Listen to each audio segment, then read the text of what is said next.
Oi pessoal, tudo bem com vocês? Meu nome é Juliana Fiorese, sejam todos bem-vindos ao meu canal e o vídeo de hoje é mais um diário de leitura do livro Os Miseráveis para o projeto de leitura coletiva que eu estou organizando aqui no meu canal. Se você ainda não sabe do que se trata esse projeto, eu sugiro que vá aqui na descrição desse vídeo e acesse o link da playlist com todos os outros vídeos que já saíram sobre esse projeto.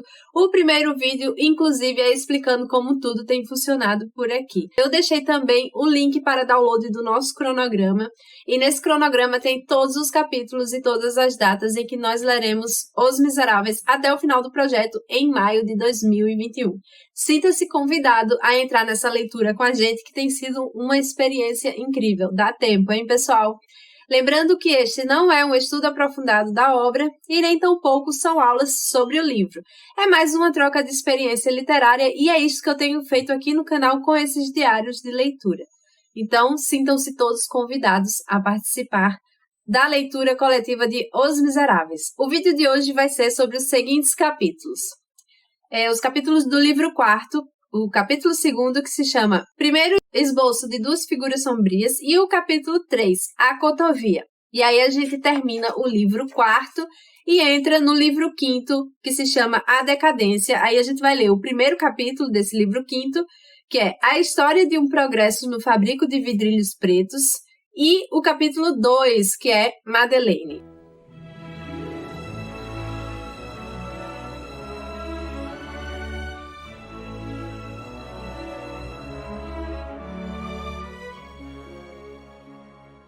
Então, aqui no capítulo 2, que se chama Primeiro Esboço de Duas Figuras Sombrias, a gente vai conhecer melhor essa família Thénardier que Fantine deixou Cosette aos seus cuidados. E aí a gente vai descobrir que eles ficavam ali entre a classe média e a classe baixa, e eles eram cheios de defeitos e cheios de vícios. E além disso, eles eram pessoas muito más. Com o passar do tempo, essa maldade deles, ao invés de diminuir, ela só crescia, ou seja, eles regrediam como seres humanos, ficando cada vez mais sombrios, cada vez mais maldosos. E eu marquei até umas frases interessantes sobre isso que eu vou ler aqui para vocês, para ver o tamanho da maldade que eles tinham. Diz o seguinte: há almas que, à imitação de caranguejos, andam para trás, sempre em direção às trevas, retrocedendo na vida à medida que esta avança, empregando a própria experiência em aumentar a própria deformidade, sempre em novas aventuras, impregnando-se mais e mais em sua crescente perversidade. Mas a seguinte, ele vai dizer o seguinte: basta olhar para certos homens para ficarmos desconfiados, porque percebemos toda a maldade de que estão impregnados. Lançam inquietação aos que seguem e ameaças aos que os precedem. São misteriosos.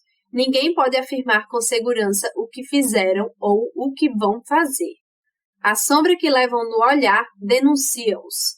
Basta ouvir-lhes uma palavra ou perceber-lhes um gesto para se lhe entrever os obscuros segredos do passado e os sombrios mistérios do futuro. E aí eu fiquei me perguntando, como é que Fantine não percebeu isso? Quando o senhor Thénardier ele apareceu ali no final da conversa delas, ela devia estar muito desesperada para arranjar um emprego, e ela sabia que com Cosette nos braços ela não conseguiria isso tão facilmente. E aí imagina o tamanho do desespero da menina, né? Ela era jovem ainda, Fantine, ao olhar aquela família e enxergar naquela família um lar que sua Cosette iria ter, um lar carinhoso, um lar atencioso, com dedicação dos pais, mas eram essas figuras aqui que vai descrever, que o narrador descreve aqui pra gente, né? Então imagina o desespero mesmo, porque aqui ele vai falar, mesmo tem gente que quando você olha, você já percebe logo que tem uma certa sombria no olhar, mas Fantine, no desespero que estava, eu acho que foi por isso que ela não enxergou isso. Ela viu, inclusive, ótimos pais e ótimas irmãzinhas para sua pequena Cosette, e aí deixou ela lá. Mais na frente, a gente vai ficar sabendo também que esse homem, o senhor Thénardier, ele era uma espécie de sargento ali, que tinha participado da campanha de 1815, que é a Batalha de Waterloo, só que tem 2 pontos importantes. Nesse parágrafo é que a gente tem essa informação. Ele diz assim, ó, esse tal de Thénardier, se formos acreditar no que contava, ou seja, ele já deixa uma dúvida aí sobre essa informação do sargento, né? Ele coloca bem na primeira frase assim, se formos acreditar no que ele diz, ele era sargento. E mais para frente, ele ainda vai dizer o seguinte, mais adiante veremos o que aconteceu, ou seja, esse parágrafo aqui que diz que o senhor Thénardier, ele era soldado, ele era sargento que tinha participado lá na campanha de Waterloo, deixa aí uma dúvida, né? Já deixa duas dúvidas. Ele fala se formos acreditar, ou então, e depois, mais adiante, nós ficaremos sabendo o que aconteceu. Então, já é uma dúvida aí, é inclusive essa cena da Batalha de Waterloo, que o próprio Thénardier pintou e deixou como placa lá no seu albergue. Mais pra frente vai falar também da Madame Thénardier, que ela era má, ela ajudava nas maldades do marido, eles pensavam juntos, ela fazia tudo que ele mandava, né, nas maldades lá, e que ela lia muitos livros, só que eram de romances imbecis, ele vai até dizer aqui, que eram os únicos que ela conseguia assimilar. Também vai mostrar suas duas filhas, Eponine e a Zelma, e a gente vai ficar sabendo também que ela tirou esses livros, esses nomes dos livros, dessas literaturas que ela lia bastante. Aqui no capítulo 3 do quarto livro, que se chama A Cotovia, a gente vai ficar sabendo um pouquinho mais sobre a convivência de Cosette com aquela família a quem ela tinha acabado de ser deixada para os cuidados. E a gente vai ver que não foi uma convivência nada fácil para a pobre Cosette. Primeiro a gente vai ficar sabendo que o albergue dos Thénardier não ia ali nada bem financeiramente. Eles logo receberam aquele dinheiro dos custos iniciais para os cuidados da menina e já gastaram. E depois que eles gastaram o dinheiro que Fantine tinha deixado com eles simplesmente pegaram todo o enxoval de Cosette e venderam para pegar o dinheiro para eles. Esse dinheiro, como o anterior também, foi assim muito rápido. E como Cosette não tinha mais aquele enxoval lindo que a sua mãe tinha comprado para ela passou a usar roupas velhas das outras filhas Thénardier, ou seja, ela passou a usar trapos. Tem outra informação aqui nesse capítulo sobre a alimentação de Cosette.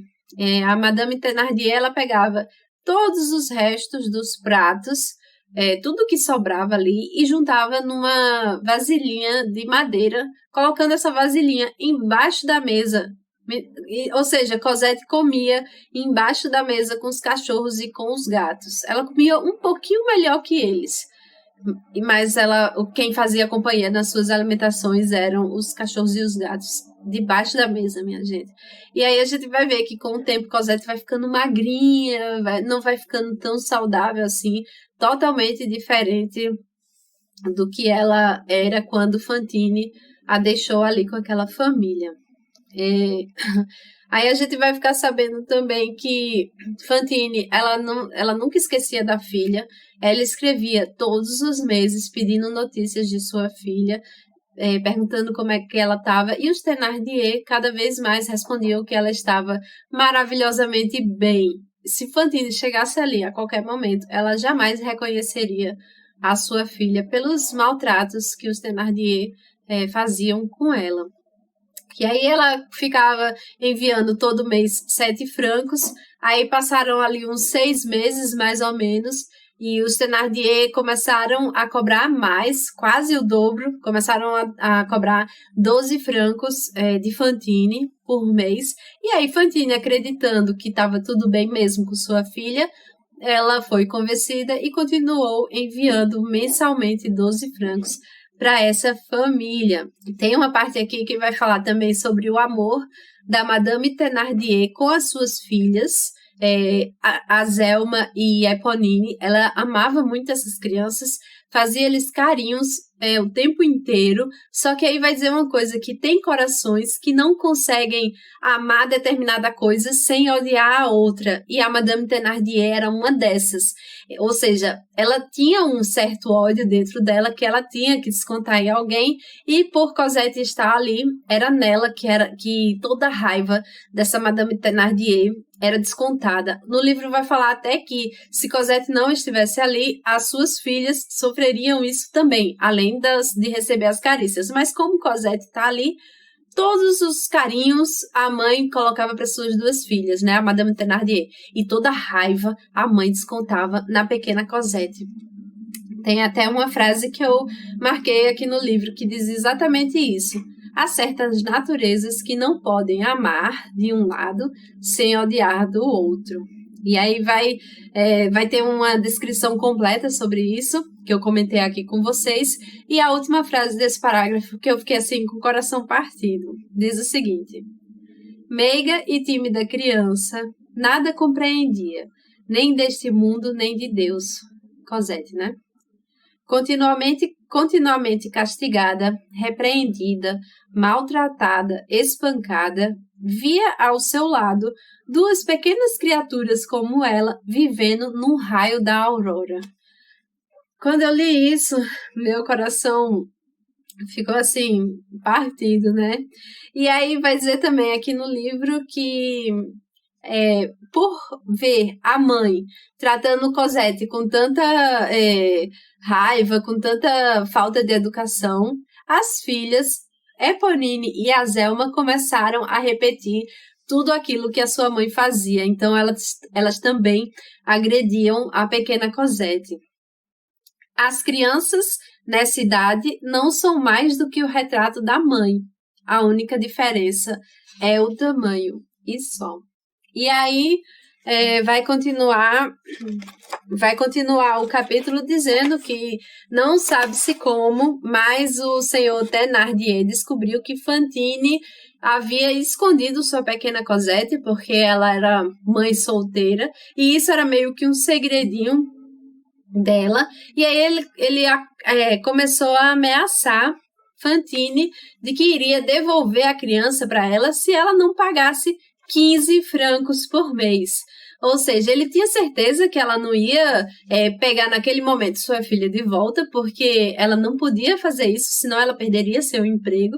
E aí ele foi aumentando, e ele ainda disse, ai dela se tentar fazer alguma coisa comigo, ou se tentar não pagar o que eu tô pedindo. Ai dela, esse Thénardier dizia, né?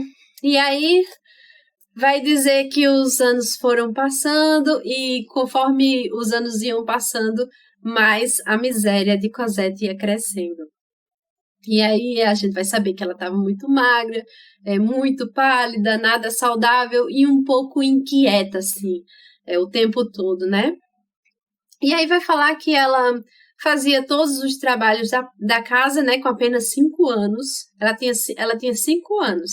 E ela foi transformada em criada da casa, ou seja, ela lavava a louça, lavava o chão da casa, varria a calçada, varria a rua, isso em todas as épocas do ano, inclusive no inverno, com aqueles trapinhos que ela usava, morrendo de frio, e ela carregava pesos também, coisas que crianças de 5 anos não é nem para pensar em fazer. Essa pequena Cosette fazia. E aí, o que é mais impressionante também é que as pessoas da cidade viam a família Thénardier como se fossem pessoas muito boas.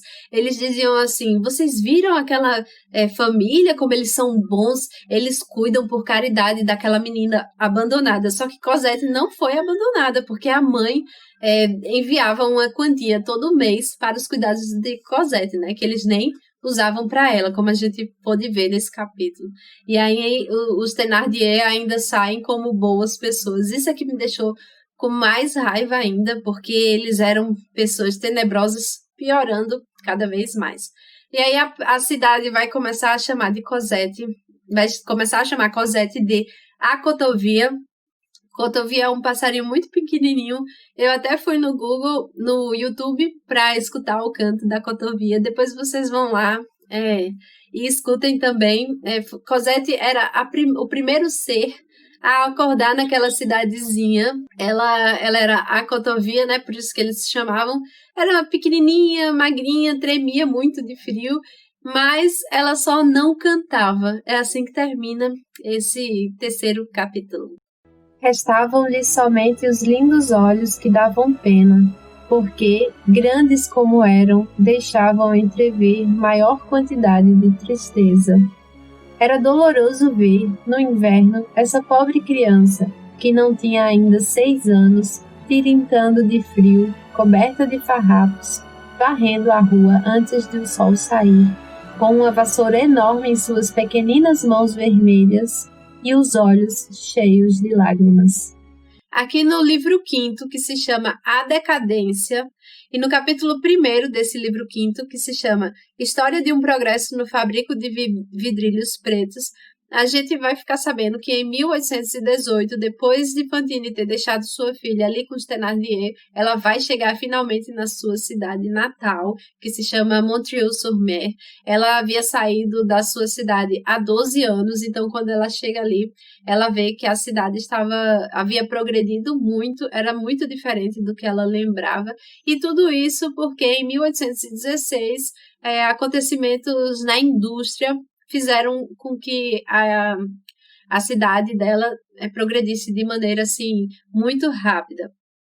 Eu até anotei aqui, a indústria dessa cidade era na imitação das miçangas inglesas e vidrilhos negros da Alemanha. Só que aí a cidade não ia para frente porque a matéria-prima era muito escassa, e isso prejudicava muito na mão de obra. Até que um homem misterioso que tinha chegado ali com pouquíssimo dinheiro e com roupas muito simples e que ninguém conhecia, ele havia dado uma pequena ideia que mudou toda a indústria ali e fez com que a cidade crescesse. Eu até anotei aqui, porque para mim, esse capítulo aqui foi uma aula. Inclusive, eu fiz várias anotações aqui no livro que eu gostaria muito de compartilhar com vocês.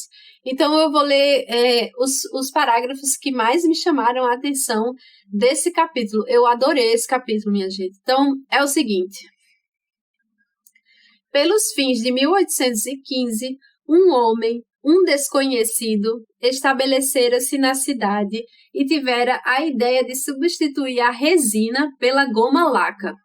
E, em particular, no caso dos braceletes, substituir as correntes soldadas por correntes simplesmente engastadas. Essa pequena alteração, com efeito, reduzira prodigiosamente o preço da matéria-prima, o que permitira, em primeiro lugar, que se elevasse o valor da mão de obra, grande benefício para a região. Em segundo lugar, que se aprimorasse a fabricação, com vantagem para o consumidor. E, por último, que se vendesse a melhor preço, triplicando assim os benefícios, o que constituía uma fonte de riqueza para o fabricante. Assim, de uma ideia surgiram 3 resultados. Em menos de 3 anos, o autor dessa inovação ficou rico, o que já é coisa boa, e enriqueceu tudo o que estava ao seu redor, o que é ainda melhor. E aí eu fiz algumas anotações a respeito disso, porque ele gerou riqueza não só para ele, mas gerou riqueza para a cidade inteira. E ele teve uma ideia que melhorou as tecnologias, como a gente viu. Ele criou facilidade para muitas pessoas com essa ideia que ele teve e conseguiu vender muito mais. Aumentou o valor na vida de todas as pessoas que moravam naquela cidadezinha a qual ele havia acabado de chegar, né? Então eu continuei anotando aqui. Ele criou riqueza, criou facilidade. Com isso ele ficou rico e não tirou dinheiro de ninguém.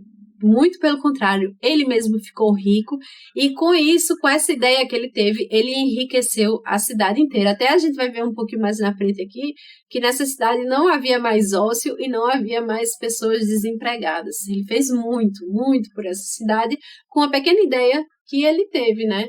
E aí mais adiante vai dizer o seguinte: que vai falar, né, que ele chega ali naquela cidadezinha com pouco dinheiro e vai dizer isso aqui.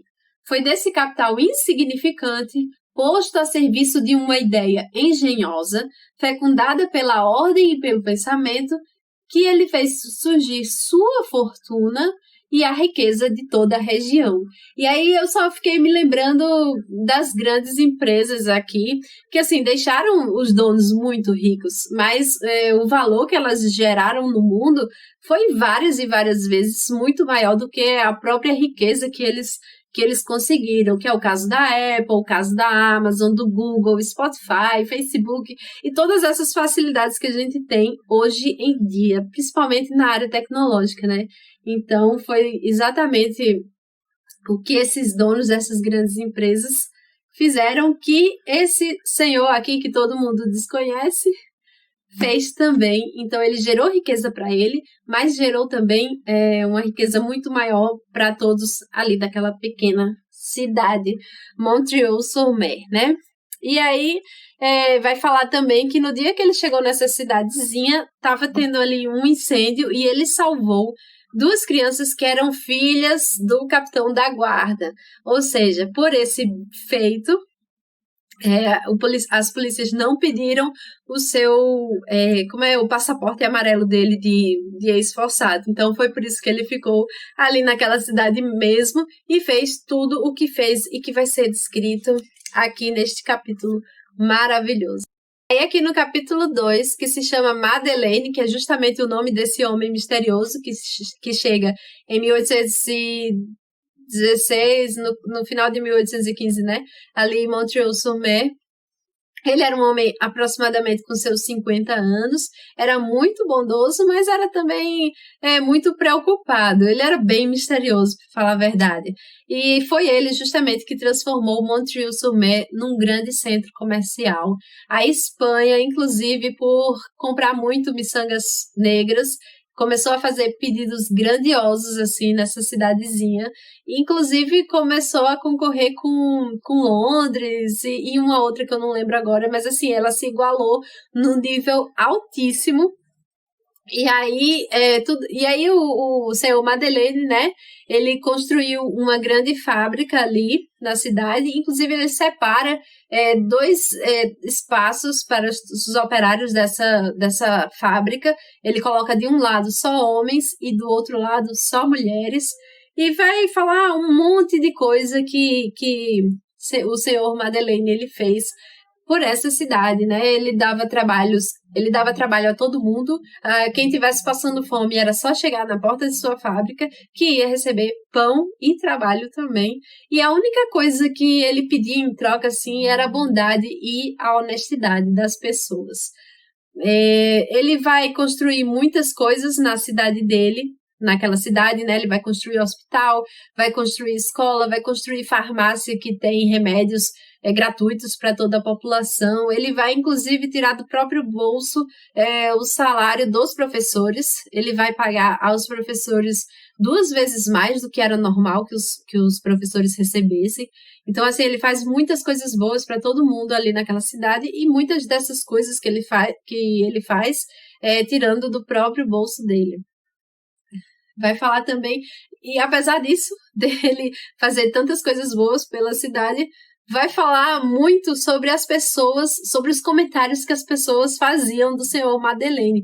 Diziam que ele era ambicioso, depois diziam que ele era esquisito, e ficam falando durante muito tempo sobre ele, falando mal, assim, ele não dava muitos ouvidos a esses falatórios. Só que aí ele foi passando os anos, ele foi crescendo, foi enriquecendo a cidade e todos que ali estavam, mas mesmo assim as pessoas continuavam falando mal dele. E eu até anotei uma coisa que eu achei muito engraçada, que é assim, do interesse e também depois da inveja e do ressentimento que as pessoas têm. Então, a primeira frase é o seguinte: quando ele já começa a ganhar muito dinheiro. Os pequenos e afetados salões de Montreal-sur-Mer, que, bem entendido, estavam a princípio fechados ao operário abriram-se de par em par para o milionário. Ou seja, todos os lugares estavam fechados para quando aquele homem chegou ali, porque ele era um operário, um simples operário, mas a partir do momento que ele foi enriquecendo, esses salões começaram a abrir de par em par para o milionário que ele havia se tornado. Meu Deus. Fizeram-lhe 1001 convites, mas ele sempre os recusava. E aí que tá. Continua dizendo aqui. Ainda desta vez, as boas almas, olha a ironia, ainda desta vez, as boas almas não se sentiram acanhadas de dizer: é um homem ignorante e de baixa educação. De onde terá saído? Com certeza não saberia como portar-se em sociedade. É bem capaz até que nem saiba ler, ou seja, os invejosos, quando receberam todos os nãos aos convites que eles fizeram ao senhor Madeleine, ficaram ressentidinhos e foram lá falar: não deve nem saber se comportar em sociedade, quiçá saberá ler, ninguém sabe de nada, é um ignorante. Continuaram falando mal dele o tempo todo. Outra coisa que eu achei engraçada aqui nesse capítulo é que o senhor Madeleine, ele ia todos os domingos à missa, bem cedo, e tem um deputado lá que, vendo ele fazendo tanta coisa pela cidade, ficou com medo de que ele fosse um concorrente ali para ser deputado também, e começou a ir à missa também todos os domingos, que nem fazia o senhor Madeleine. Vai dizer também que ele nunca havia ido à missa, né, esse deputado. E outra coisa que vai falar aqui é que o Madeleine, ele dá 10 leitos a mais, assim, para o hospital da cidade. E aí, quando esse deputado vê isso, ele pega e dá mais 2 também, mais 2 leitos, ou seja, o hospital ainda fica melhor, e ele só está fazendo isso porque ele vê ali no senhor Madeleine um tremendo de um concorrente, né? E aí vai dizer também que o rei, ele havia tentado fazer várias nomeações para Madeleine ser o maire, que é como se fosse assim, o major, um cargo mais alto da cidade, e o senhor Madeleine, ele tinha recusado tudo, só que e outras condecorações também, e todas recusadas pelo senhor Madeleine. Ele realmente não queria aquilo, mas teve ali uma mobilização da cidade inteira pedindo para ele ser o maire, para ele ser esse major, e aí ele não teve como escapar, e aí ele ficou realmente sendo ali a autoridade máxima da cidade. É isso, pessoal, espero que tenham gostado do vídeo de hoje. Me deixem aqui nos comentários se vocês têm alguma suspeita de quem seja esse sujeito, o senhor Madeleine, que chegou aí na cidade de Montreal-sur-Mer e fez tanta diferença na vida de tantas pessoas, né? Diferenças essas que melhoraram a vida de cada um naquela cidade. Me contem aqui nos comentários. Vou pedir também que curtam esse vídeo, afinal de contas isso ajuda o crescimento do canal. E se você ainda não é inscrito no canal, por favor, inscreva-se também. Gostaria de lembrar a todos que os marcadores de páginas com ilustrações que eu fiz de personagens de Os Miseráveis já estão à venda na minha lojinha online. Eu deixei o link da minha loja aqui na descrição do vídeo. E essa é uma ótima oportunidade, tanto de apoiar o meu trabalho, quanto ter marcadores incríveis que vão lhe acompanhar aí na sua leitura de Os Miseráveis, tá bom? Outra maneira de apoiar o meu projeto é assinar o meu clube de papelaria e organização, né? O Clube Digital, que é um projeto que eu tenho no Apoia-se. O link desse projeto está aqui na descrição do vídeo também. E eu deixei, além disso, alguns links com livros que são vendidos na Amazon. Então, comprando quaisquer daqueles livros que estão lá, através desses links que eu deixei, vocês vão estar ajudando o canal, porque a Amazon ela vai me transferir uma pequena comissão a cada livro vendido através desses links. É isso, pessoal. Um grande beijo e até a próxima.